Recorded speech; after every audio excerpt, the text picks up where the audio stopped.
Very good morning. So under unit number 4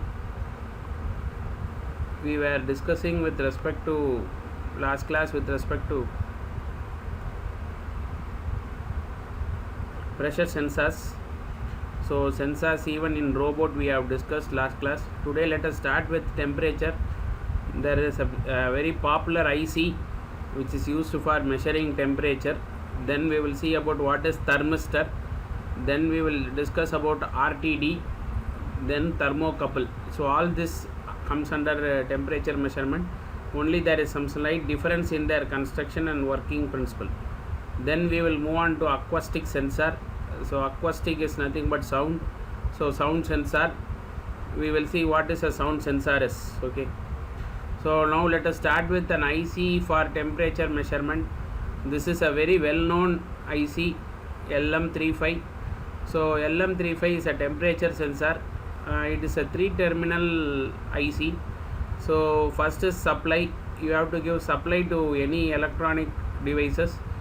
And third pin is ground. So second pin is for measuring it will give your analog output. So based upon the temperature, this analog output will vary. So LM35 is a precious integrated circuit temperature sensor whose output voltage varies based on the temperature around it. So when there is change in temperature, the voltage will change, the output voltage will change.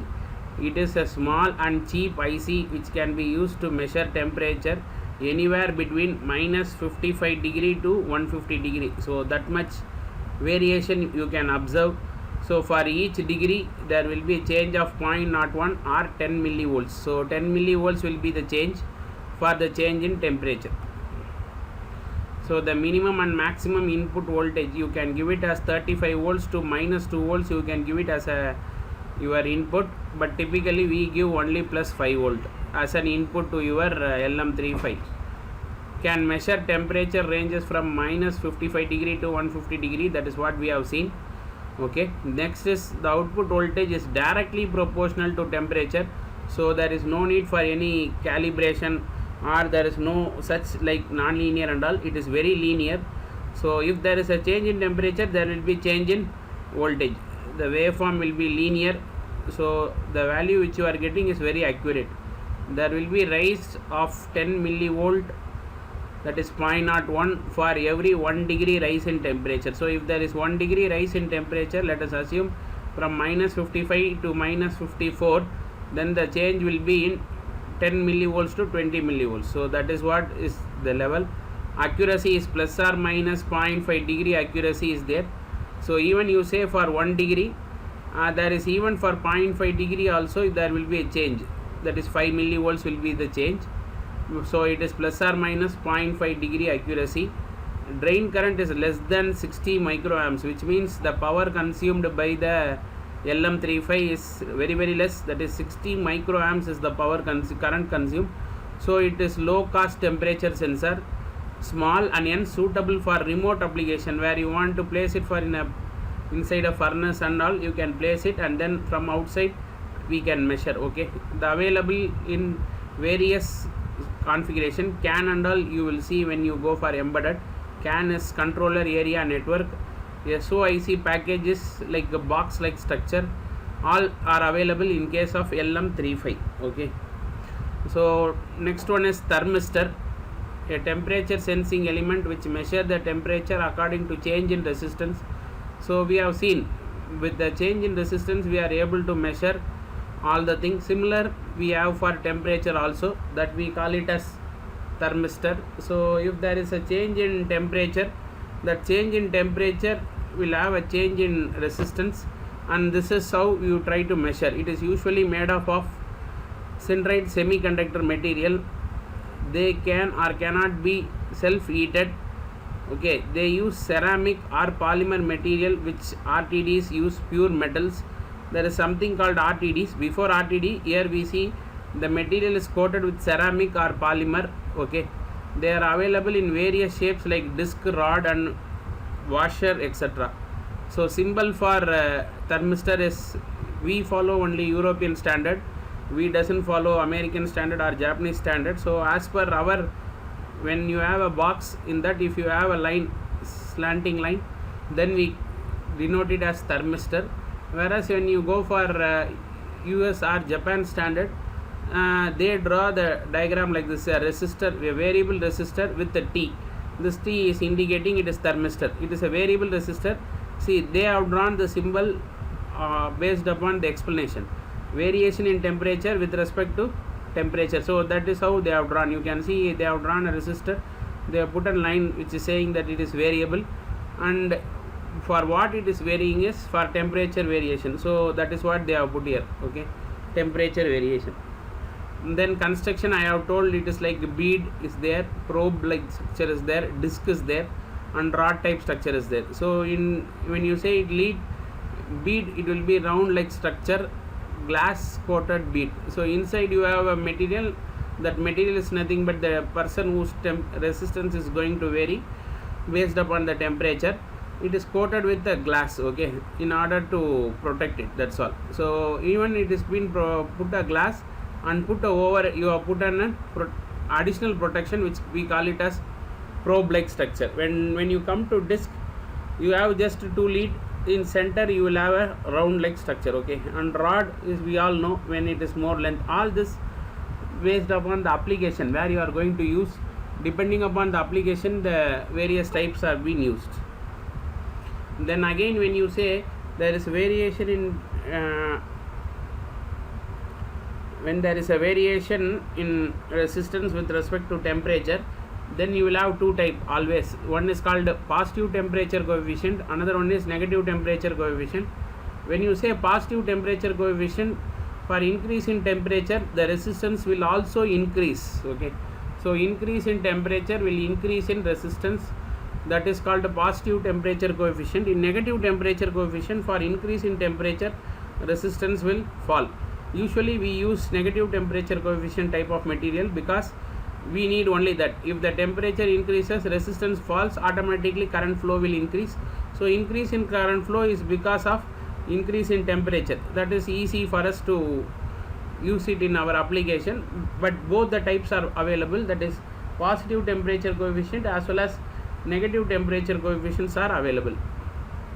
Advantage is very low cost when compared to even to LM35. Here nothing is there inside, it is only a resistive material, so low cost.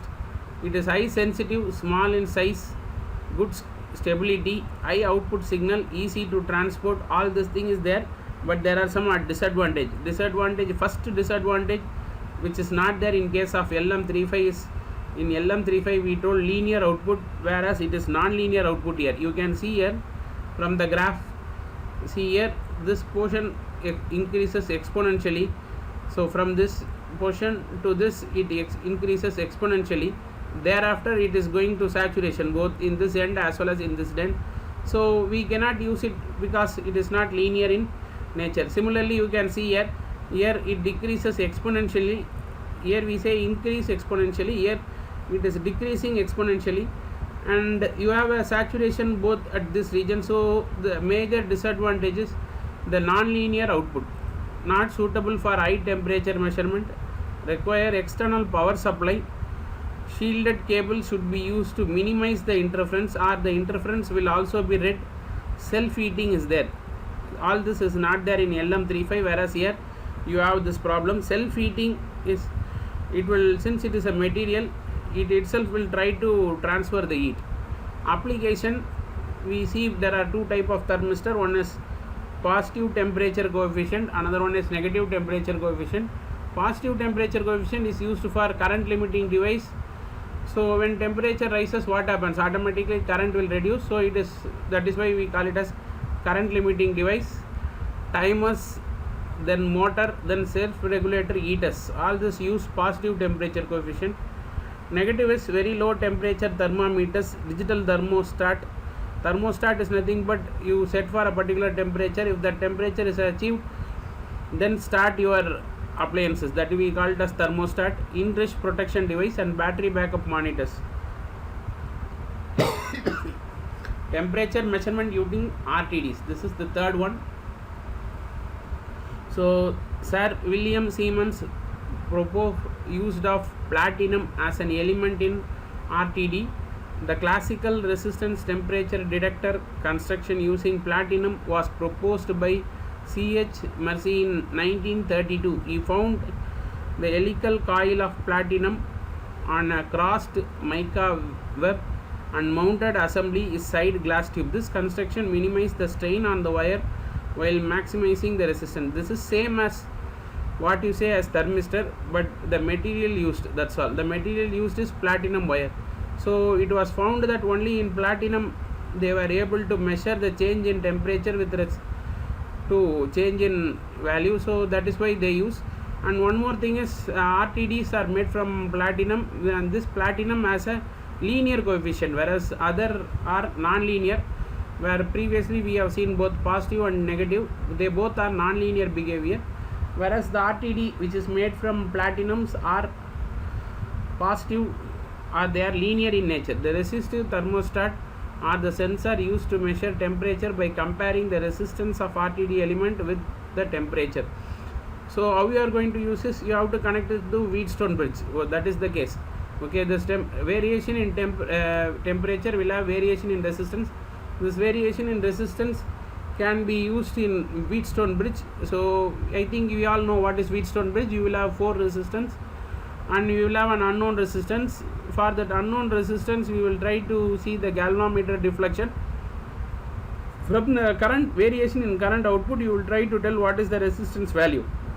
Now we doesn't want resistance value and all.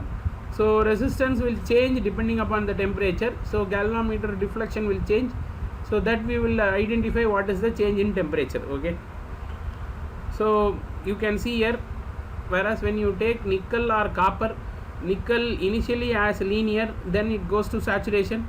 This copper as an exponential, whereas when you see platinum, it is very linear in nature. Okay, very linear. See, start from 0, it is increasing with respect to temperature. There is no non-linear part in this. So okay, PT100 is a platinum RTD which is most widely used in industry. So industries, they use only this platinum, because you can see here variation in temperature is around 600 degree. So you should know the difference. So you cannot use LM35 or any thermistor. You can use only RTD. RTDs are used for very high temperatures. So very high temperature is inside your furnace where you are heating the metal or any other such thing, where you go for 600 degree. Sorry.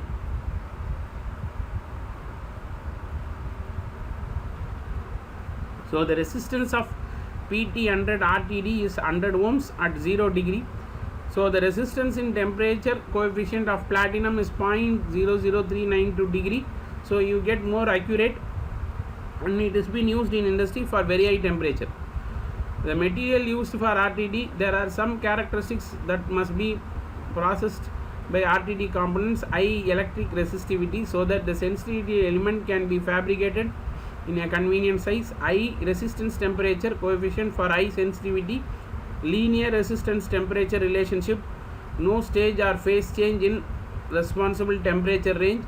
Corrosion resistance. All this is there for platinum. Okay, all these properties are there in platinum. So that is why we use platinum as a material for RTDs. So construction of RTDs. So it will be a cylindrical in structure. Inside the cylindrical structure, usually the cylindrical is made up of ceramic. So inside this you will have a metallic winding material. So you will have winding where you call like stator, rotor, like that. In this there will be a slots, and in that slot you will have a platinum wire wounded, and you will try to take the leads. So okay, this leads again it is been brought out. So the lead which is here is the same lead, and here now place this entire cylindrical person inside the place where you have to measure the temperature.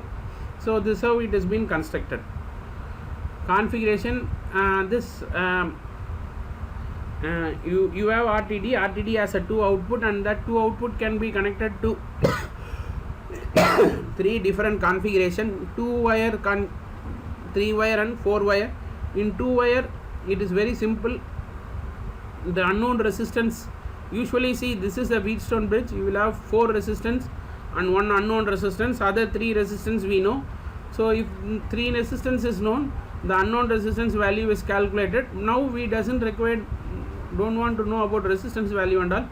So for the change in resistance, the output will change. That is what we need now. So in two wire system, that is this RTD is connected as a fourth resistor directly. See, at one this point and one this point, that's all. Whereas when you go for three wire, what we do is, this is for without shielding method. Two wire is without shielding method. This is with the shielding method. So what we will do, this resistor value is directly connected to this end, and simultaneously from the center point is also being given. Okay, this is like shielding method. And in four wire system, I take two wires from each end. So for RTDs sorry, little bit I am not feeling well today. So you will have two ends. From this two end, again it is being converted into two. So you will have R1, R2, R3, R4. There are four wires, two red wires and two black wires. The four wire resistant thermostat configuration increase the accuracy and the reliability of the resistance being measured. The resistance error due to lead wires in resistance is 0. In this method, that lead resistance is 0. With the four wire configuration, the instrument will pass constant current. You can see here, this 2 is for current, that is 1 and 4. The outer is there, no, outer 1 and outer 4 is used for current measurement, and R2 and R3 is for voltage measurement. From V is equal to IR relationship, we will calculate the R. We have two terminal is there for V and two terminal is there for I. So I can measure what is R. Okay, but in our case, R is not required. We just want to have note the deflection alone. Advantage of RTD: linear over a wide operating range, wide temperature operating range. All this, see, same as your LM35, but only thing is LM35 range is less. So it is also linear, but this fellow RTD is a linear for very wider range. So wide temperature of operating range, high temperature of operation, interchangeability over wide range, good stability at high temperature. You see, they are also stable. Other methods what we have seen are stable, but they are not stable for high temperature. So this is stable for high temperature. They are linear, but these fellows are linear for wider range of operation. Wide temperature operating range around 600 degree. Assume 600 degree, which is very high. So RTDs are capable of measuring very high temperature. Application: first one is in air condition. I think you all might seen. Try to open your split AC top cover. You will have a fins. I am right. Inside also you will have fins. Outside also you will have fins. In that inside fins, if you try to search, there will be a small wire like structure will be brought and will be placed on the fins. That wire end is nothing but RTD. Okay, so on the fins I read the temperature. Only that temperature is indicated in your digital display. The temperature not the see, if you set for the 25 degree, you say the room is achieved 25 degree only by reading the temperature on the fins of your indoor unit. Then food processing, it is same as air condition and refrigeration. Then stove and grills, where it is, see,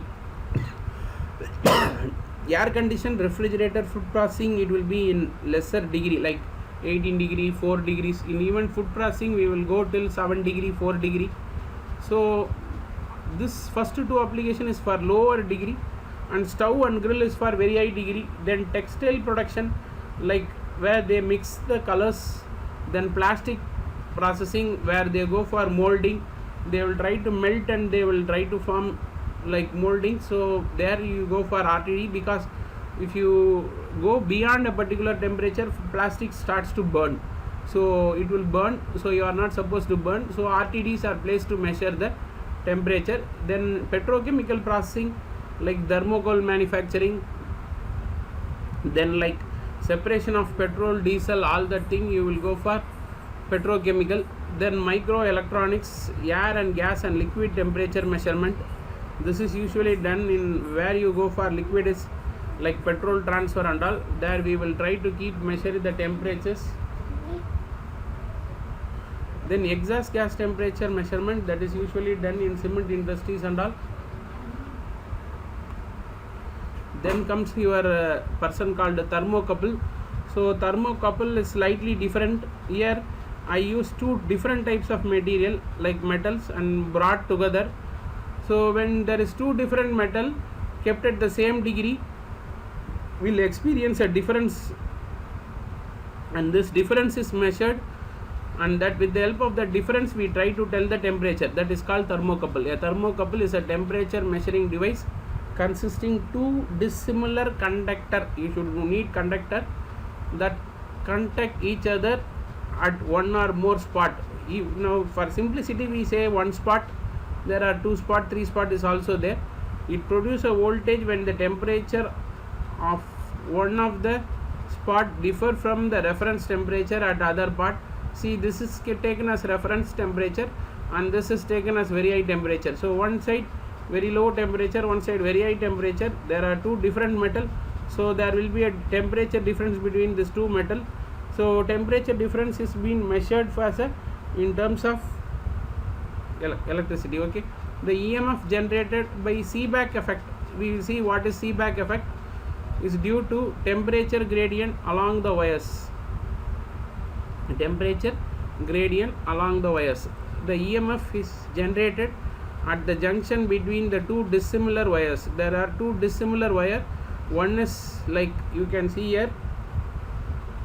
One is nickel chromium, another one is nickel aluminum. Nickel chromium is one type of metal and nickel aluminum is another type of metal. So this distance will be very more. So first they will, at this spot you will take it and keep it inside the furnace. So this is very high temperature spot, and outside you will have a contact which is very low temperature spot.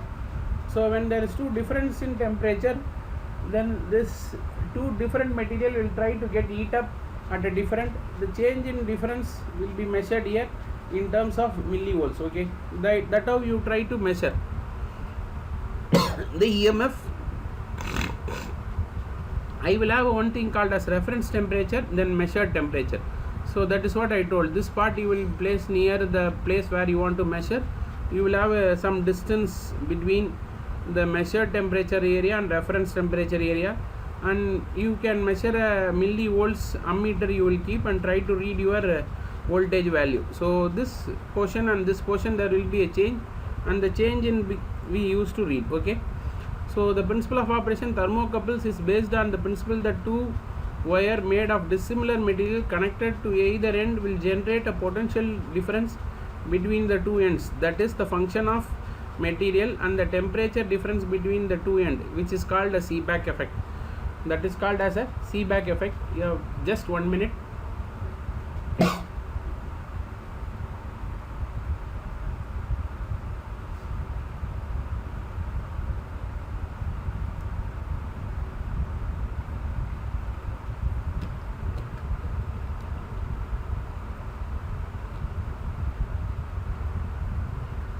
So this is the practical structure. So you will have a thread like structure. So this thread we will try to thread inside the place where you want to read the temperature, and you will have a long steam. So this is for the distance from the measuring end to the receiving end. At the receiving end you will have again a, so the difference in temperature between this point and this point is been read. So that will leads to EMF generation and measurement. Okay, so Seebeck effect is a conversion of thermal energy temperature difference directly into electrical energy or electricity. So this is what you have to write for a 2 mark. What is Seebeck effect? Seebeck effect is the conversion of thermal energy temperature difference directly into electrical energy or electricity. This effect measures the ease at which excess electron will circulate in an electric circuit under the influence of thermal difference. So if there is a thermal difference, that will leads to flow of excess electrons. This excess electrons is being measured by a meter. Okay, the change in the voltage is proportional to the temperature difference between the junction when the two ends are separated to form a loop. Okay, so this is where you call it as a reference, and this is where you you call it as sensing. You can see here one is iron and another one is copper. So two dissimilar metal, that is the thing which you have to follow. You are not supposed to put two same type of metal. I think you might have seen this like in an experiment also. Say they will keep one wire at very hot and another wire at very cold. You take 1 tumbler of cold water and 1 tumbler of hot water at your home itself. So 1 tumbler of hot water, in that you try to insert the iron wire, and another tumbler with the cold water you try to insert copper wire. Bring it at the far end. If you connect an LED, that LED will glow because of this Seebeck effect. Simply you can do it, is very easy. That is because two dissimilar metals at two dissimilar temperature you are keeping. So that is the reason.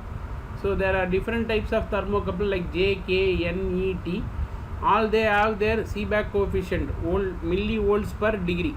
So what is their value is, their coefficient is nothing but millivolts per degree for change in millivolts per change in degree. So it is 50 here, 39, 26, 58, 38. So when you say with respect to I thermocouple, E type materials are used because they have high coefficient compared to other J, K, N and T. Now let us move on to today's last topic of discussion, which is nothing but your we will try to wind up fast because I am unable to take. So acoustic sensors, and the word acoustic is nothing but sound. So sound waves are created by alternating compression and expansion of solid, liquid or gaseous at certain frequencies. So that is what we generate from our mouth. Okay, we like to compress and expansion of in gases. Okay, the longitudinal mechanical wave, the oscillation in the direction of wave, the oscillation in the direction of wave propagation is nothing but sound.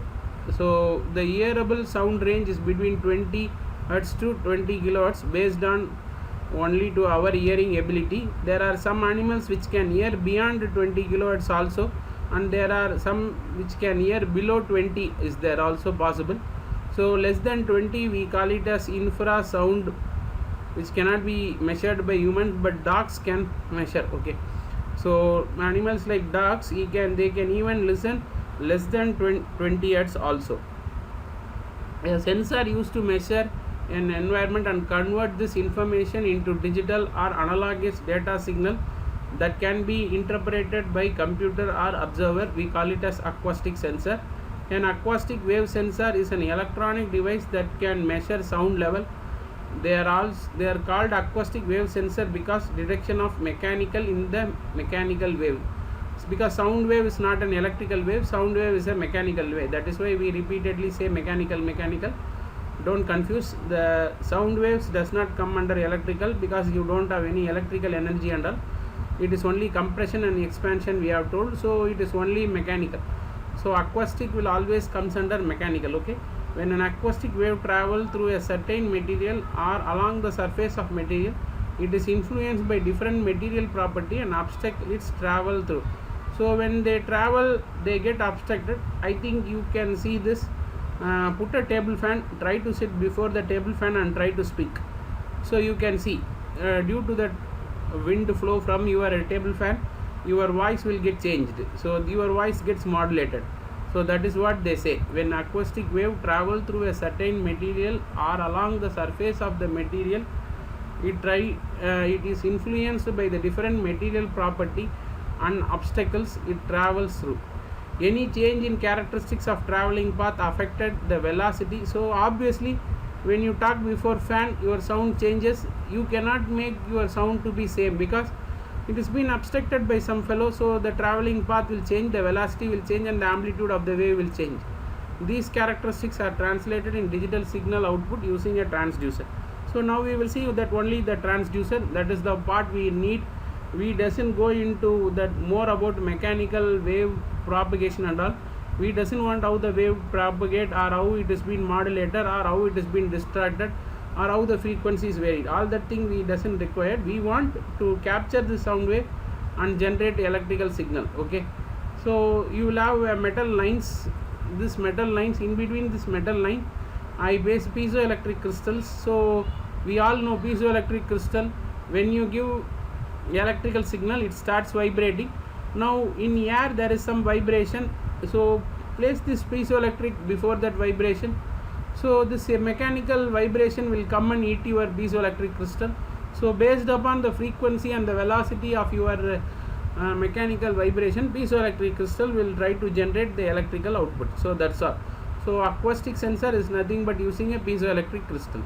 So you can see piezoelectric crystals application. So initially at the previous part of our syllabus we discussed in a reverse fashion. See, you take and keep piezoelectric crystal inside the shoe and you told you will walk, so this vibration will generate electrical. Now it is reverse. I want to measure the sound wave, so to sound wave measurement I take this piezoelectric crystal and keep in front of a sound wave, so there you will experience a mechanical vibration. So that is why we told sound waves are mechanical. Okay, can you understand why we say mechanical? Because they only will come and eat this particular piezoelectric crystal. When they come and eat this piezoelectric crystal, automatically your piezoelectric crystal will try to produce electrical wave. Okay, practically all acoustic wave device and sensor uses piezoelectric material to generate the acoustic wave. So that is what we say. The piezoelectricity essentially means electricity resulting from pressure. It refers to the production of electrical charge as a result of mechanical stress. The sensor normally used to interdigital transducer IDT that can convert the incoming signal into mechanical wave signal through a piezoelectric substrate. The transducers are interlocked electrodes in a common structure. That they do is tuning in electrical signal into mechanical wave and convert into electrical signal. The distance of these electrode determines the frequency of the wave. The application, when you see piezoelectric or acoustic sensor application, the first you have to think about your ears. So our nature itself, we have 2 ears, so they have their inbuilt piezoelectric material inside. So whatever in the space, if anyone is communicating or any sound wave, so that will go and hit your ears and it will try to generate even electrical pulse and give it to brain. So then brain will understand what is that particular sound is. And next one is a well known example is headphone and mic. So in headphone it is reverse. You get an electrical signal that you convert it into mechanical, so you get the sound, give the sound to your ears. In case of mic, it absorbs the sound wave and produce electrical. So both the cases there. So you have to know about mic as well as speaker. So mic, there it gets mechanical and give electrical. In speaker it gives electrical, it gets electrical and gives your mechanical. So with this we will try to stop today's class.